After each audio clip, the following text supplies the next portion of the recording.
welcome to my podcast, Love and Courageous. I'm the host, Demetris, and on today's episode, I'll be speaking about Allison Holker, the widow of Stephen Boss, also known as Twitch.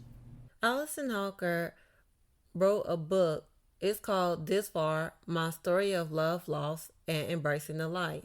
Now, in this book, she has went into detail about her childhood, her healing journey, but also the things that she has found out about her late husband, Stephen Boss, also go by Twitch. During an interview on the Jamie Kern Lima Show podcast, Allison Holker opened up about alleged abuse that she experienced at the age of 17 years old in the dance world. She said, I quote, I had experienced my first time really feeling like I'd been taken advantage of. I had some older men really take advantage of the vulnerability that women go through, especially in the dance community, where we look up to our teachers and we just trust them. And dance can be very physical. It can be very sexual, even at a young age. It tore me apart for a lot of years. I felt like it was my fault because how could it have gotten to that place? I must have done something wrong and felt so much shame in who I was. She also continued in the interview by saying that for years she struggled with feeling so embarrassed. She said, to this day, it's one of those things, man, if I could have just spoken out for myself, maybe I could have built myself back up and help other young girls too. To not let that happen, I'm proud of myself now. I blamed myself for years. It wasn't until after giving birth to my daughter, whose name is Wesley, that she started to look at her situation differently. During the People's Magazine interview, Allison Holker came out and released some things that she found out about her late husband, Stephen Boss, also known by Twitch, who passed away at the age of 40 back in December of 2022 due to suicide. Allison Holker uncovered a cornucopia of drugs, including mushrooms, pills, and other substances, in Stephen Boss shoeboxes. She said, I quote, I was with one of my really dear friends and we were cleaning out the closet and picking out an outfit for him for the funeral. It was a really triggering moment for me because there were a lot of things I discovered in our closet that I did not know existed. It was very alarming to me to learn that there was so much happening that I had no clue about. It was a really scary moment in my life to figure that out, but it also helped me process that he was going through so much and he was hiding so much, and there must have been a lot of shame in that. Throughout their 9 years of marriage, Allison Holker believed that she and Stephen Boss had very honest communication, including about his marijuana use. She said at night after their kids went to bed, he would quietly slip into their guest house to smoke or drink. That was his alone time. It was his time to recharge, and that was okay. But as she combed through his journals, hoping to find clarity and closure after his passing, she learned her husband had hidden painful secrets from even those closest to him. She said he was wrestling with a lot inside himself, and he was trying to self-medicate and cope with all those feelings because he didn't want to put it on anyone because he loved everyone so much. She says a boss who alluded to being sexually abused by a male figure during his childhood in several of his journal entries. He didn't want other people to take on his pain. While she felt betrayed by his secrets, Allison Holker also gained a new outlook over time. She said, reading Stephen's journals and even going back into the books he had read and the things that he was highlighting and lining really gave me a better perspective of where he was in life and the type of things he was struggling with. It did have me feel a lot of empathy towards him and sadness for all the pain that he was holding. She underscores that she's now sharing Boss' struggles and the aftermath of his death in hope of saving even just one person who's been struggling in silence. It was really hard to put all the pieces together. Through certain discussions, even with friends and things that had been said, reading through his journals, you realize he went through a lot as a child and never faced it. It's hard to think that he never opened up to someone and wanted to face it, to get through on the other side. I really hope people dealing with the same thing will help themselves out of the shadows and know you're going to be okay. Allison Holker did acknowledge that Stephen Boss was going through a low period.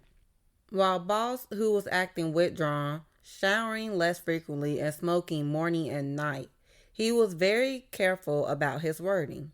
Still, we were getting ready for this big year. It seems like, oh, he's taking a resting period, which he would say he's never had.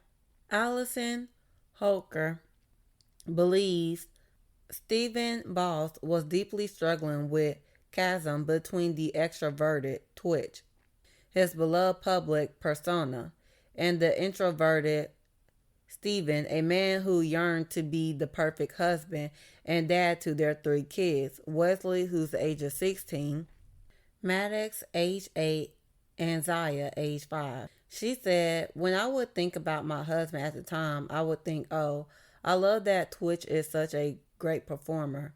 But then when he comes home, he feels safe enough to be Steven.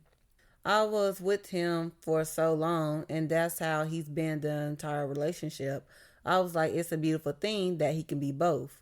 Looking back, Allison Holker realizes his 2 very different personalities were increasingly battling with each other. She said, what if he felt safe being this one individual that has different kind of energies? You don't have to be a completely different person and put them aside from each other. The morning before Stephen Boss went missing, he dropped off Wesley at school. She was the last person in their family to see him alive. And his final words to her were, I quote, I wish I could be your Superman.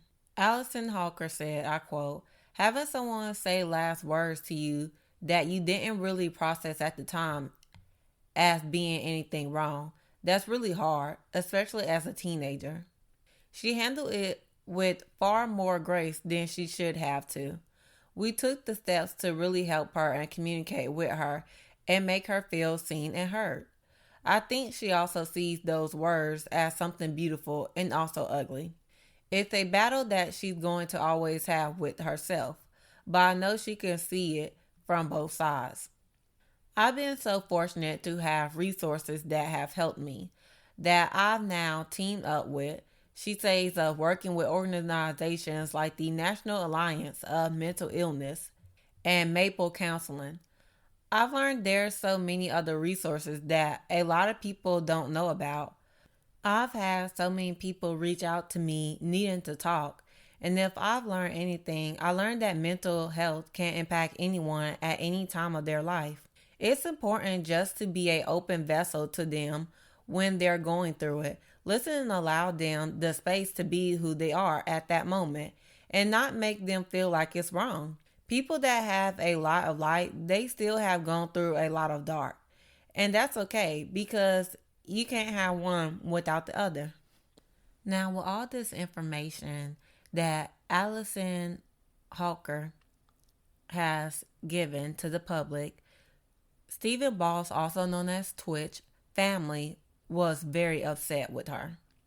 TMZ obtained the NDA. Twitch family says Allison had them sign in order to attend Stephen Boss, also go by Twitch, funeral. And it essentially financially blocks them from doing what many people assume she's doing, namely collecting any money from a memorial about the relationship and his death. Under the NDA, Twitch family and others who signed it agreed to hand over any proceeds from interviews, books, articles, or programs about him straight into Allison's pocket. Twitch family has been repping Allison online for going on a media blitz to promote her new book. The family's pushing back against her claims that Twitch was a drug addict and blasting her as a money-hungry opportunist. TMZ obtained an excerpt from Allison's forthcoming book, This Far, My Story of Love, Loss, and Embracing the Light, in which she explained the reason behind the NDA. Allison says Stephen Boss' family wanted a bunch of people she didn't know to attend the open casket portion of his funeral, but she whittled the number down to 13 people and made it clear no photographs or videos would be allowed. She writes, I quote, I couldn't risk any photo getting leaked to the press or splash across social media platforms and become the lasting image that people would have of him. My children absolutely, positively could not stumble upon such a photograph at some later date. At the advice of my lawyers, I insisted that everyone who viewed the open casket sign a non-disclosure agreement to protect Stephen's privacy, a requirement that exasperated his family. If we have to sign NDAs, they said, then everybody has to sign NDAs. No problem, I replied. Now, some people who were family or very close friend to Twitch family have spoken out on social media. One woman who is a family friend, whose name is Courtney Ann Platt, shared a story on her Instagram. She said, I quote, anyone who knows me knows I go straight to source during a conflict and handle my business. But since there's clearly no shame in being so public, I haven't said a word in 2 years, but here I go. Courtney Ann Platt, who said that she was there the day Allison Holker and Stephen Boss got engaged and later when they got married, slammed the book and this press as by far the most tacky, classless, opportunist act I have ever seen in my entire life. She continued by saying, I quote, we all had to sign some weird NDA to attend his funeral. Even his own mother, who you treated like garbage this entire time. And let's just remember, you wouldn't have even had a husband if it wasn't for her. Not to share anything or ruin his name as if that was on anyone's mind in the first place. And here you go and write a book with all the dirty laundry, smearing his name and attempting to dim the bright, loyal, loving light that was your husband, my friend. She also took an issue with publishing a book shamelessly sharing the pages of Boss Journal, stating, I quote, what a joke. Yes, he took his own life, which is a fact all of us still can't fathom. And he was clearly having mental health issues, hurting so deeply, and this is your example of empathy, of your love. This mere campaign for a buck is absolutely not what he would have ever wanted. No matter how bad he was hurting, not for a second. You're a living, breathing bulldozer. Stick to your own demons. Shame on you, Allison. Shame on your money-hungry team. Let my friend rest in peace, not your PR. Now, Stephen Boss' brother, whose name is DeAndre Rose, or go by Dre Rose, made a post on social media about the difficulties he and his family has faced. And in the post, he discussed the NDA the family say they were asked to sign. He said, I quoted, it's deeply concerning to notice how my deceased brother's children have been drawn into the complexities of adult disputes, effectively being weaponized in the process. We have noticed a disturbing lack of communication and inclusion concerning the children's activities and well-being. It's disheartening that their interactions with their grandmother and the wider family have been noticeably limited. Now, when Allison was getting backlash from the family, her oldest daughter, Wesley, was defending the NDA, arguing its purpose was to keep people from photographing his body. She even said when Twitch was alive, people who attended certain family events would have to sign NDAs. She said, I quote, my stepdad been gone for 2 years and I'm still getting hate comments. It's just complicated and for no reason because this is not just a social media gig. This is literally my life. She added that she's sick of getting hate comments and seeing her mom get hate for literally losing the person that she loves. Now, there hasn't been any more backlash that she has received, but a year and a half after Twitch passing, she has started dating someone new. Back in December of 2024, she came out and made a post that she is seeing someone new. Now, recently, on January the 27th, on a podcast, Allison Holker shared a insight into a hot and heavy moment that she had with Twitch when he was still alive. She said that the couple had sex at the O2 Arena in London during a 2010 live Glee performance. She said, I quote, "We were just in this very honeymoon phase of dating, where everything was really exciting and we were both on these big tours. We were traveling to see each other and support each other at each other's shows. He performed his opening act and we decided to just go explore the arena. We found some stairs. We ended up on some scaffolding above everyone watching the Glee part of the show.